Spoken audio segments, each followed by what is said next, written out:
आपके साथ मैं हूं सबीना तामंग देशमुख। नंबर 1 चैनल के नंबर 1 शो कच्चा चिट्ठा आप देख रहे हैं। कच्चा चिट्ठा में आज बात इजरायल और हमास के महायुद्ध में सबसे बड़े खतरे की करेंगे। अमेरिका ने इजरायल को ऐसा हथियार सप्लाई कर दिया जिसके बाद अब ईरान और हिजबुल्लाह भी हमास की मदद करने से पहले 15,000 बार सोचेंगे। 15,000 ये हम क्यों कह रहे हैं? दरअसल 15,000 बार इसलिए क्योंकि अमेरिका ने इजरायल को जो हथियार सप्लाई किया उसकी तादाद 15,000 से भी ज्यादा है।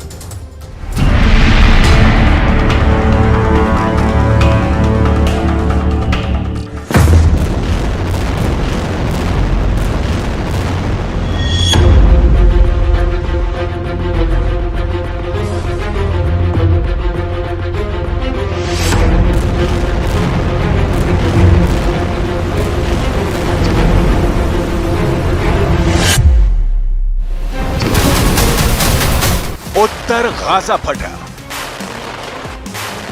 अब दक्षिण गाजा फट रहा है।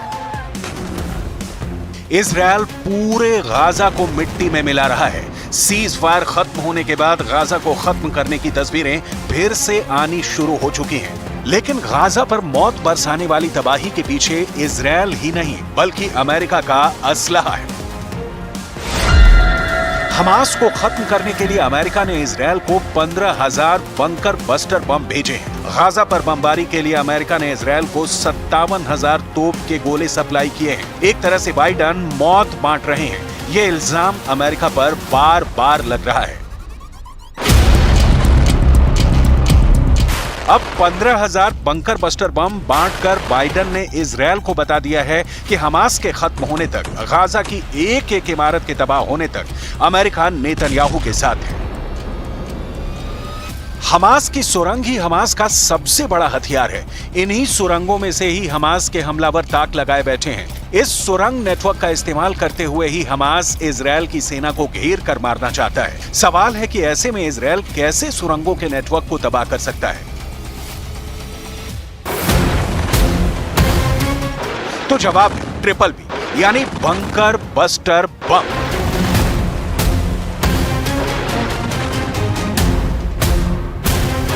ये ऐसा बम होता है जो बंकर को भेद कर फटता है। ये गहराई में छुपे दुश्मन को मार डालता है।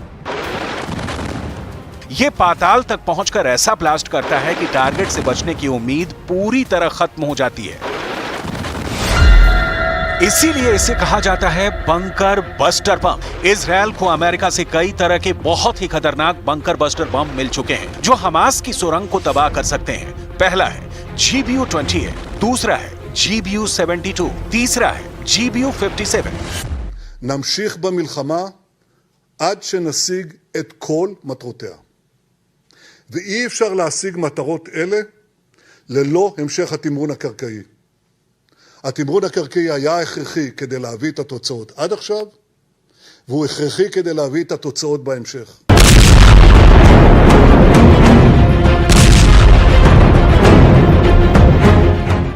इजरायल की एयरफोर्स इस वक्त गाजा की इमारतों को मलबे में तब्दील कर रही है।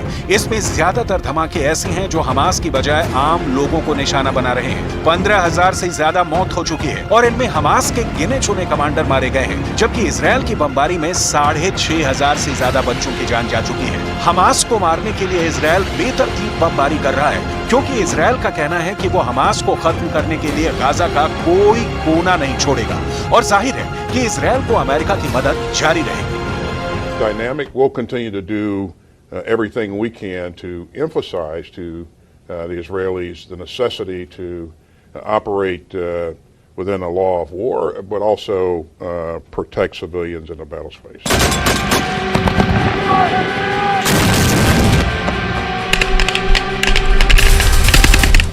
हमास का सुरंग नेटवर्क कहां तक फैला हुआ है, इसके बारे में इजरायल की खुफिया एजेंसी मोसाद तो पहले ही पूरी तरह फेल साबित हो चुकी है। वैसे हमास की सुरंगों के नेटवर्क को खत्म करने के लिए इजरायल की एयरफोर्स 3 तरह के बहुत महंगे बंकर बस्टर बम इस्तेमाल करती आ रही है। इजरायल का GBU-28 bunker buster bomb 6 metre मोटी कंक्रीट की परत को पार कर सकता है। सुरंग ज्यादा गहरी है तो GBU-72 बम है, ये 30 मीटर मोटी कंक्रीट को भेद सकता है। तीसरा बम सबसे ज्यादा खतरनाक है। ये है GBU-57, जो 60 मीटर की सतह को भेदने के बाद तबाही मचाता है। यानी जमीन के 60 मीटर गहराई में छुपना भी मौत से नहीं बचा पाएगा।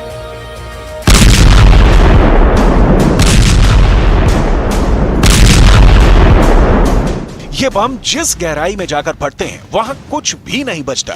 मिसाल के तौर पर जब 30 मीटर की गहराई में किसी सुरंग में 1000 किलो विस्फोटक फटेगा तो अंदाजा लगाया जा सकता है कि कैसे पूरी सुरंग एक बार में ढह जाएगी। और वहां छुपा दुश्मन कितना भी शातिर क्यों ना हो, वो मारा जाएगा।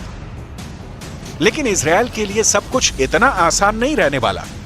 उसके पास चाहे जितने बंकर बस्टर बम हो, लेकिन हमास की सुरंग भी ऐसी है जिनका नेटवर्क और जिनकी गहराई अब भी इजरायल के लिए बहुत बड़ा चैलेंज बनी हुई है। नेतन्याहू के सामने एक बड़ा सवाल यह है कि जो बम 10 करोड़ रुपए से लेकर 30 करोड़ रुपए में आता है, उसको कहां इस्तेमाल किया जाए। इतना महंगा बम और सुरंग भी कोई छोटी मोटी नहीं, बल्कि 500 किलोमीटर का नेटवर्क। अब इजरायल को अमेरिका से मिल रहा है उसका सबसे फेवरेट बंकर बस्टर बम, जो सस्ता भी है, भरोसेमंद भी है, जिससे गाजा की तबाही और तेज की जा सकती है। इजरायल ने इसका इस्तेमाल कई जगहों पर किया है। देखते ही देखते इसके एक हमले से पूरी की पूरी इमारत गिर जाती है, जमीन के नीचे सुरंग ढह जाती है। इस बम का नाम है BLU-109। 870 किलो का ये बम 7 फीट 11 इंच लंबा होता है। 370 मिलीमीटर की गोलाई होती है। सबसे खास बात ये कि इसकी कीमत सिर्फ $21,000, जो बाकी बंकर बस्टर बम के मुकाबले काफी कम है। यही वजह है कि अमेरिका ने इजरायल को ये बम बड़ी तादाद में सप्लाई कर दिए हैं। Conflict ends, Hamas cannot control Gaza, and Israel must be secure. Palestinians need a hopeful political horizon. लिहाजा इजरायल के एयरफोर्स ने अब ज्यादा से ज्यादा बंकर बस्टर बम फायर करने का फैसला किया है, ताकि हमास की सुरंग को जमीन के अंदर ही खत्म कर दिया जाए। दरअसल हमास की पूरी ताकत इस वक्त सुरंगों में छिपी हुई है और यही नेतन्याहू के लिए सबसे बड़ा खतरा है। अमेरिका में ये बात बहुत ज्यादा चर्चा में है। इसके लिए बाइडेन की आलोचना भी हो रही है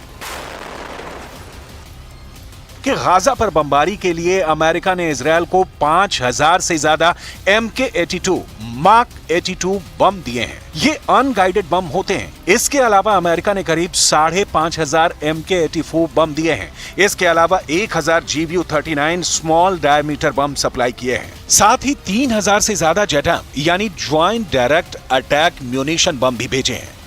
מאמץ חובק עולם, המוסד, צוות המשא ומתן, השב"כ, צה"ל, וקיימתי קשר ישיר ויומיומי עם הבית הלבן.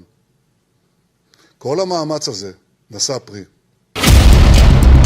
गाजा में चाहे ऊपर बड़ी बड़ी इमारतें ढहाई जा रही हैं, रिहायशी इलाके पूरी तरह मलबे वाला कब्रिस्तान बन चुके हैं। वहां जमीन के नीचे हमास का ऐसा जाल फैला हुआ है कि उसका बाल भी बांका करना नेतन्याहू और उनकी फौज के लिए पसीने छुड़ाने जैसा होगा। अब तक इजरायल ने कितने बंकर बस्टर बम इस्तेमाल किए, ये बात पुख्ता तौर पर नहीं कही जा सकती, लेकिन इजरायल का दावा है कि उसने हमास की करीब 800 सुरंग तबाह कर दी है। इजरायल का दावा है कि हमास की कई सुरंग अस्पतालों में मिली, कई सुरंग स्कूलों में मिली।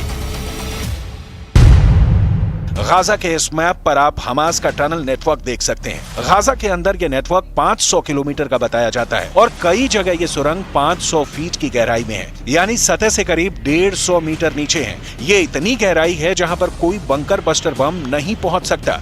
इसलिए नेतन्याहू को सुरंग नेटवर्क को तबाह करने के लिए बहुत सटीक इंटेलिजेंस चाहिए होगी और ये काम मोसाद ही कर सकता है। इजरायल के सैटेलाइट नेटवर्क को भी अब तक इस नेटवर्क का पता करने में कोई कामयाबी नहीं मिली है।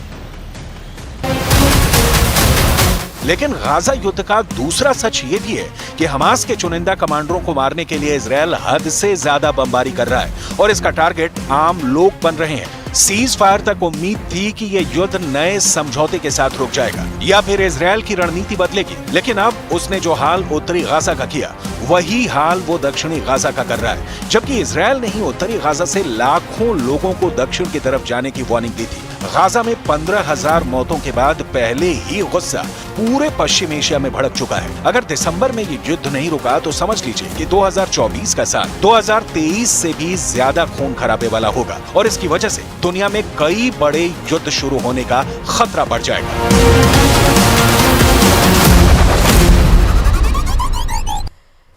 इजराइल पर हमास के हमले ने सऊदी अरब और ईरान के बीच अविश्वास की नई दीवार खड़ी कर दी। सऊदी अरब ने ईरान से कहा कि ईरान की सेना से सहयोग तो बढ़ाना चाहता है, लेकिन इसके लिए बड़ी शर्त है। यह शर्त ऐसी है जिसे ईरान कभी पूरा नहीं कर सकता। अब सवाल क्या है? दरअसल सवाल यह है कि क्या यह सऊदी अरब का डबल गेम है?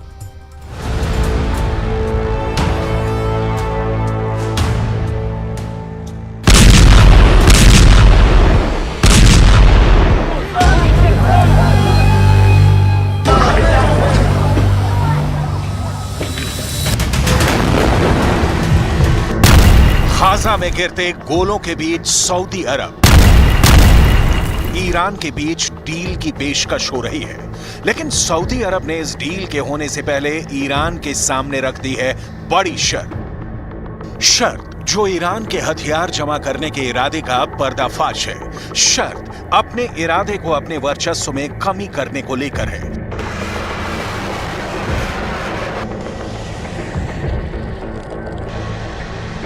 सऊदी अरब ने ईरान के साथ सैनिक सहयोग बढ़ाने के पहले सीधे और स्पष्ट शब्दों में कहा है कि ईरान क्षेत्रीय ताकतों को हथियार सप्लाई करना बंद करे।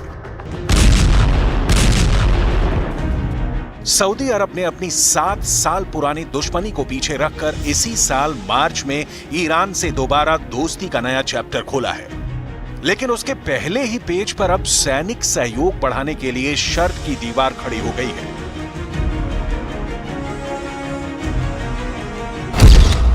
सऊदी अरब ऐसा क्यों कर रहा है? सऊदी अरब ईरान से आखिर चाहता क्या है? ईरान क्यों मानेगा अपने दोस्तों को हथियार सप्लाई नहीं करने की शर्त? क्या सऊदी अरब खेल रहा है डबल गेम? सऊदी अरब ईरान को हथियार सप्लाई करने से क्यों मना कर रहा है? इसकी डिटेल में जाने से पहले यह जानना बेहद जरूरी है कि ईरान किन किन देशों और संगठनों को हथियार सप्लाई करता है, और इसके पीछे ईरान की मंशा पैसा कमाना कम, अपने वर्चस्व की स्थापना ज्यादा है। यमन के हूथी विद्रोहियों को आता है ईरान से हथियार। लेबनान के हिजबुल्लाह भी ईरान का हथियार ही चलाते हैं। गाजा पट्टी के हमास लड़ाकों को ईरान से मिलते हैं हथियार। सीरिया को भी ईरान भेजता है हथियार। ईरान रूस तक को हथियार सप्लाई करता है।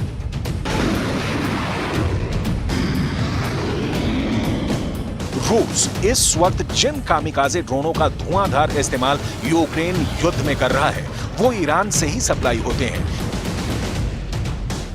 ऐसे ड्रोन हमास के पास भी होने के कयास लगाए जाते हैं। अब सवाल यह है कि सऊदी अरब से सैनिक सहयोग बढ़ाने के लिए ईरान हथियार के दम पर हासिल अपने आधिपत्य की बलि क्यों चढ़ाएगा? इस सवाल का जवाब डिटेल में दिखाएंगे। इस वक्त सऊदी अरब की इस शर्त के पीछे और पूरे ईरान सऊदी अरब के बीच रिश्तों की नई और बेहद दिलचस्प कहानी को समझना बहुत जरूरी है। सऊदी अरब इस समय कूटनीति की पिच पर बढ़िया खेल रहा है।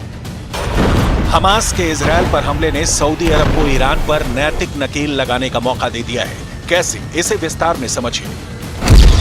सऊदी अरब अमेरिका का खाड़ी में सबसे बड़ा सहयोगी है, लेकिन सऊदी अरब अब चाहता है कि सैनिक सहयोग में अमेरिका पर निर्भरता कम की जाए।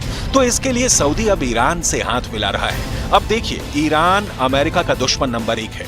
ईरान से दोस्ती भी सऊदी अरब की चीन ने करवाई। चीन भी अमेरिका की दुश्मनी वाली लिस्ट में टॉप पर है।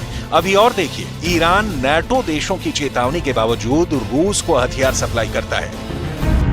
मतलब ये कि सऊदी अरब एक तरफ ईरान से दोस्ती गाढ़ी कर रूस और चीन के करीब देखना चाहता है, दूसरी ओर ईरान को अमेरिका की ओर से यह समझा रहा है कि वो हमास को हथियार सप्लाई करना बंद करे।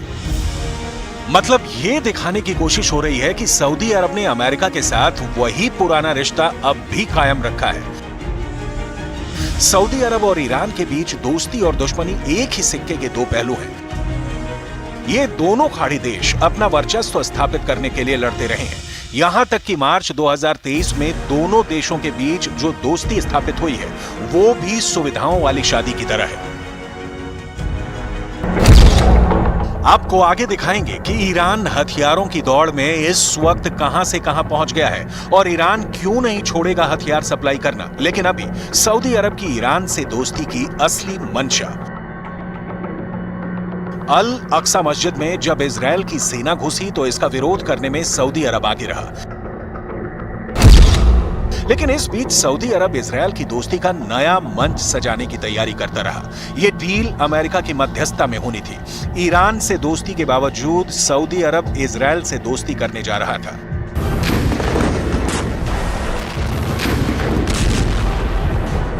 ऐसा इसलिए क्योंकि सऊदी अरब को गाजा से ज्यादा चिंता अपनी है, इजरायल उसके लिए फायदेमंद है। तो एक तरफ तो सऊदी अरब इजरायल को गले लगा रहा था, दूसरी ओर ईरान से गलबहियां कर रहा था।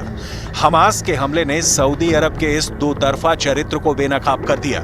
जिस अल अक्सा मस्जिद में इजरायली सेना के घुसने को हमास ने पूरी दुनिया में इस्लाम के खिलाफ हमला बताया, बदला लेने के लिए इजरायल पर हमला कर दिया। सऊदी अरब ने उसमें हमास का साथ देने से इनकार कर दिया।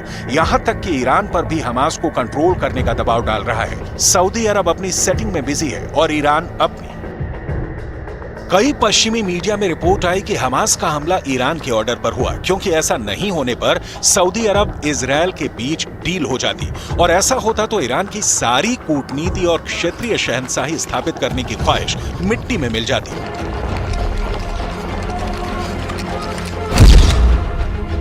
यहां बिल्कुल संक्षेप में समझना जरूरी है कि सऊदी अरब ईरान के बीच की दोस्ती ईरान पर कैसे भारी पड़ती। इजरायल सऊदी अरब डील होती तो ईरान क्यों होता परेशान? पहली वजह, ईरान के 3 मुख्य दुश्मनों इजरायल, सऊदी अरब और अमेरिका के बीच बड़ी डील होने की संभावना पैदा होती। दूसरी वजह, सऊदी अरब इजरायल की डील से खाड़ी में शक्ति संतुलन सऊदी अरब के पक्ष में झुकता, क्योंकि डील की मध्यस्थता अमेरिका कर रहा है। तीसरी वजह, खाड़ी में ईरान की बढ़ती ताकत पर तत्काल लगाम लगाने की संभावना पैदा होती।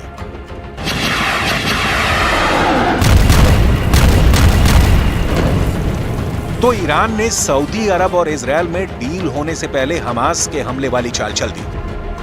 लेकिन सवाल उठता है कि शाम अलग, सुबह अलग राय जाहिर करने वाले सऊदी अरब और ईरान के बीच की दोस्ती क्या कभी पक्की भी होगी, जिसमें भरोसे की ईंट होगी? इतिहास इस मिलन के खिलाफ खड़ा है। बहुत कम शब्दों में समझिए, सऊदी अरब ईरान की दुश्मनी की 7 साल पुरानी खूनी कहानी कब, कैसे और क्यों लिखी गई। सऊदी अरब और ईरान के बीच पिछले कई दशकों से क्षेत्रीय प्रभुत्व के लिए संघर्ष जारी है, जो धार्मिक विभाजन के चलते गंभीर हुआ है। ये दोनों ही मुल्क इस्लाम की अलग अलग शाखाओं को मानते हैं। ईरान एक शिया बहुसंख्यक देश है, जबकि सऊदी अरब सुन्नी बहुल देश है। सुन्नी और शिया कानून, धर्मशास्त्र और संगठन जैसे मामलों में अपने अलग अलग नियमों का पालन करते हैं। इन दोनों समुदायों के नेता प्रभाव के लिए एक दूसरे के साथ संघर्षरत रहे हैं।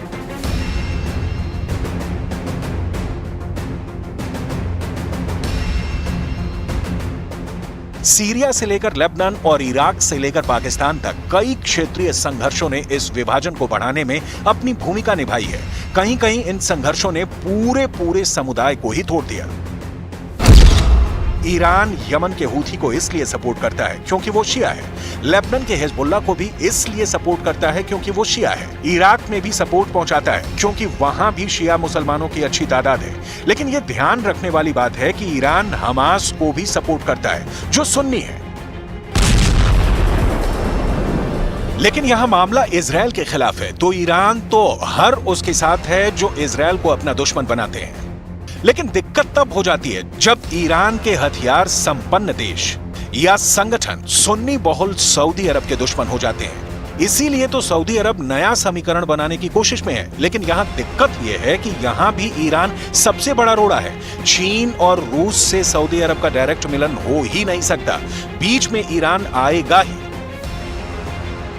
और फिलहाल सऊदी अरब के पास इसका कोई हल नहीं है, लिहाजा सऊदी अरब का डबल गेम जारी है।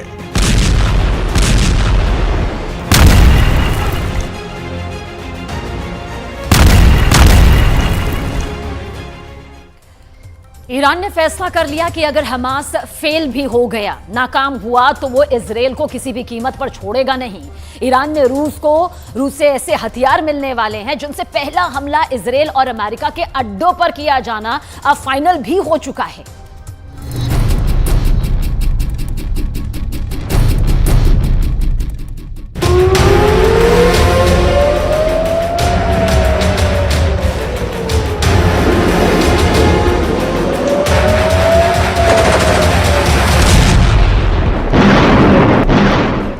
पश्चिम एशिया जल रहा है और अब इस आग में नए शोले भड़काने का साजो सामान तैयार हो चुका है। इजराइल और अमेरिका के लिए बहुत बुरी खबर ईरान से आई है। ईरान को मिलने जा रहा है सुखोई 35 फाइटर जेट और Mi-28 अटैक हेलीकॉप्टर। रूस से दोनों हथियार मिलने जा रहे हैं। इसके अलावा रूस से ईरान को याक 130 ट्रेनर जेट भी मिलेगा, जिससे ईरान के फाइटर पायलट्स की ट्रेनिंग और बेहतर हो जाएगी। सवाल है कि ये ताकत मिलने के बाद अब इजराइल से कैसे टकराएगा ईरान। पश्चिम एशिया में ईरान की फाइटर गोलाबंदी शुरू हो चुकी है।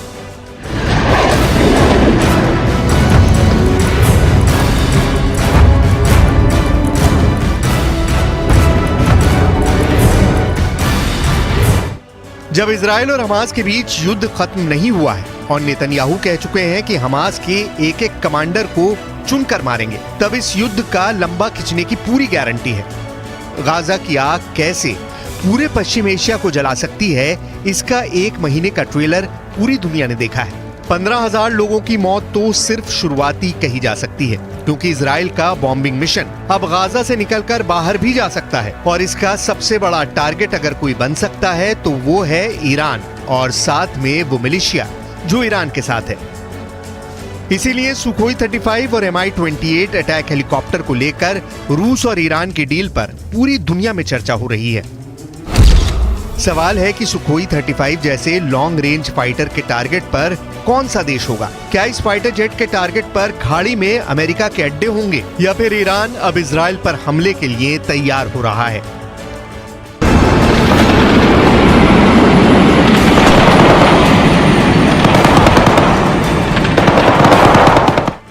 इससे पहले रिपोर्ट्स आ चुकी हैं कि ईरान के पायलट रूस के आधुनिक फाइटर जेट सुखोई 35 पर ट्रेनिंग भी ले चुके हैं और अब जल्दी ही ईरान को इन लड़ाकू विमानों की डिलीवरी भी मिल सकती है। जो रिपोर्ट्स मिल रही हैं उनके मुताबिक शुरुआत में ईरान को रूस से 24 सुखोई 35 फाइटर जेट मिल सकते हैं।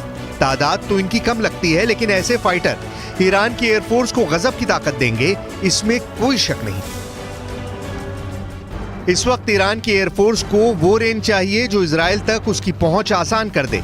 इस वक्त ईरान की एयरफोर्स को नई टेक्नोलॉजी वाले फाइटर जेट चाहिए जो इजराइल और अमेरिका के जेट से टक्कर ले सकें, उन्हें दूर से ही टारगेट कर पाएं।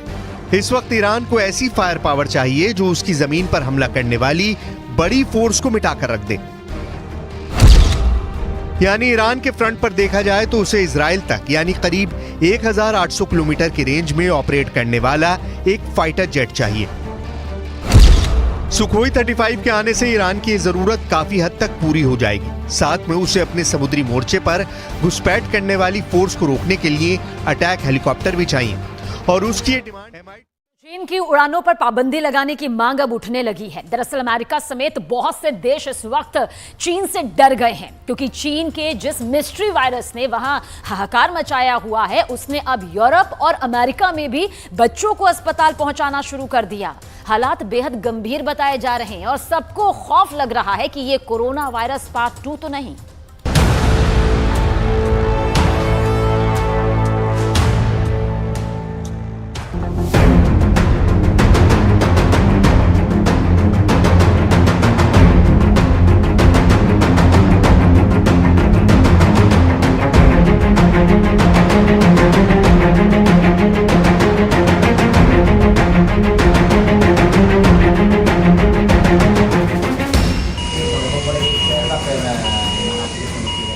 साल तक कोरोना वायरस से जूझने के बाद चीन में अब एक दूसरे वायरस ने कोहराम मचा दिया है और उसके निशाने पर हैं बच्चे। तेज बुखार चढ़ता है, गले में दर्द होता है, सांस उखड़ती है, थकान के मारे शरीर चूर चूर हो जाता है। ऐसी खांसी होती है कि महीनों तक ठीक ही नहीं होती। लेकिन सबसे डरावनी बात यह है कि इस बीमारी की चपेट में आए कुछ लोगों में इसमें एक भी लक्षण नजर ही नहीं आता। ये बिल्कुल वैसा ही मामला है जैसा कोरोना वायरस के कई मरीजों में देखने को मिला था।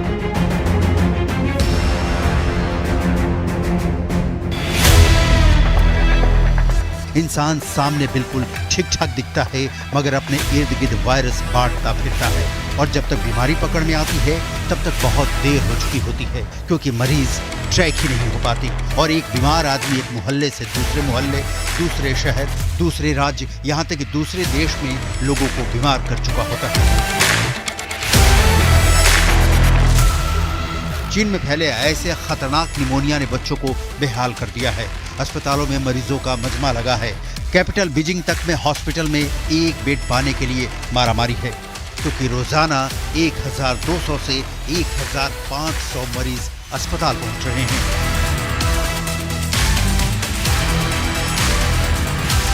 अगर यही हाल रहा तो चीन में लॉकडाउन के आसार बन जाएंगे। लोगों के चेहरों पर मास्क तो दोबारा लग ही गए हैं और सरकार ने सोशल डिस्टेंसिंग भी बनाए रखने के निर्देश जारी कर दिए हैं। स्कूल वैसे ही बंद हैं और बच्चे या तो घरों में कैद हैं या फिर अस्पताल के बिस्तर पर बीमार पड़े हैं।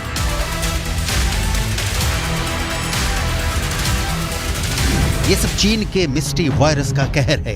चीन खुलकर साफ साफ कुछ भी बताने को तैयार नहीं। बीमार चीन है मगर सांसें पूरी दुनिया की अटकी हैं, क्योंकि 2019 में चीन से शुरू हुए कोरोना वायरस ने पूरी दुनिया का जो फट्टा बैठाया उससे दुनिया अब तक पूरी तरह नहीं उबर पाई है। कोरोना वायरस से एशिया से लेकर अमेरिका तक कुल करीब 70 लाख मौतें हुई और चीन में निमोनिया ने कहर ढाना शुरू कर दिया है।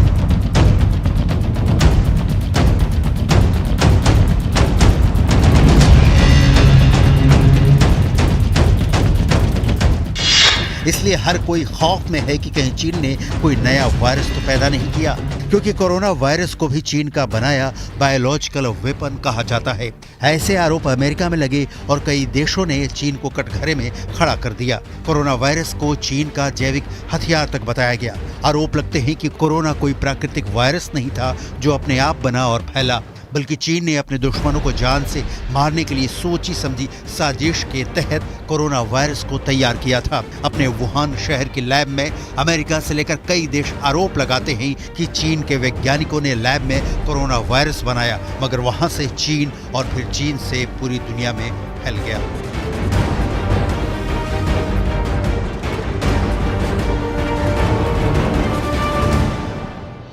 चीन में शुरू हुई इस बीमारी की टाइमलाइन भी बिल्कुल कोरोना वायरस जैसी ही है। कोरोना भी साल 2019 के आखिर में चीन में फैलना शुरू हुआ था और 2020 की पहली तिमाही तक उसने दुनिया के दर्जनों देशों में लॉकडाउन लगवा दिया था। चीन का नया बुखार भी नवंबर और दिसंबर के महीने में फैल चुका है और अब डर है कि 2024 में ये कहीं कोरोना पार्ट 2 वाला हाहाकार ना मचा दे।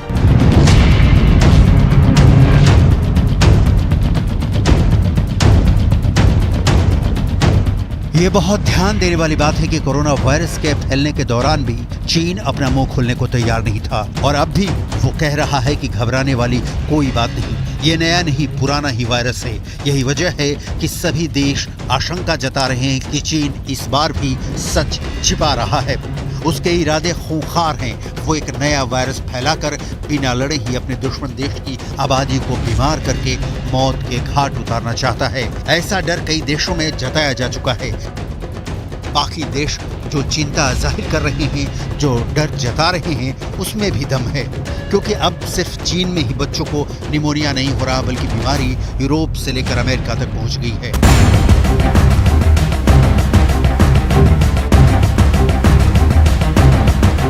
यूरोप के कई देशों में बच्चों को निमोनिया हो रहा है। फ्रांस, द नीदरलैंड्स और डेनमार्क में बच्चे बीमार पड़ रहे हैं। ब्रिटेन भी डरा हुआ है। अमेरिका में भी बच्चे निमोनिया से बीमार पड़ रहे हैं।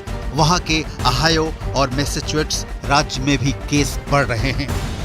यूरोप और अमेरिका में बच्चों के बीमार पड़ने का चीन में फैल रहे निमोनिया से कोई कनेक्शन सामने नहीं आया है, मगर अमेरिका में विपक्षी रिपब्लिकन पार्टी के 5 सांसदों ने राष्ट्रपति जो बाइडेन से चीन पर ट्रैवल बैन लगाने की मांग उठा दी है। उन्होंने 2 टूक कह दिया है कि जब तक चीन इस बीमारी के बारे में एक एक चीज नहीं बता देता, तब तक अमेरिका और चीन के बीच लोगों के सफर को पूरी तरह बंद कर दिया जाना चाहिए। मगर चीन ने जैसे कोरोना वायरस के कंट्रोल होने की बात कही थी, वो इस बार भी वही कह रहा है।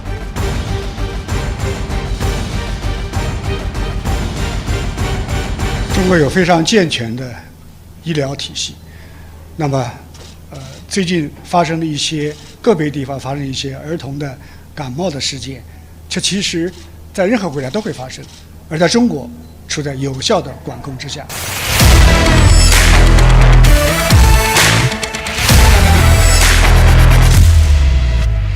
वर्ल्ड हेल्थ ऑर्गेनाइजेशन यानी WHO भी चीन से इस बीमारी की एक एक डिटेल मांग चुका है, मगर वो कहते हैं ना कि चोर की दाढ़ी में तिनका। चीन का रवैया कुछ उसी तरह का है। इसी वजह से भारत सरकार भी सतर्क हो गई है। वो चीन के हालात पर नजर बनाए हुए है और उसकी तरफ सभी राज्यों को अपने अस्पतालों में पूरी तैयारी रखने की बात कही गई है। कई राज्य चौकन्ने हो गए हैं। झारखंड सरकार ने राज्य के सभी अस्पतालों को अलर्ट पर रहने का आदेश दिया है। गुजरात से लेकर कर्नाटक और तमिलनाडु भी मामले पर नजर रखे हुए है।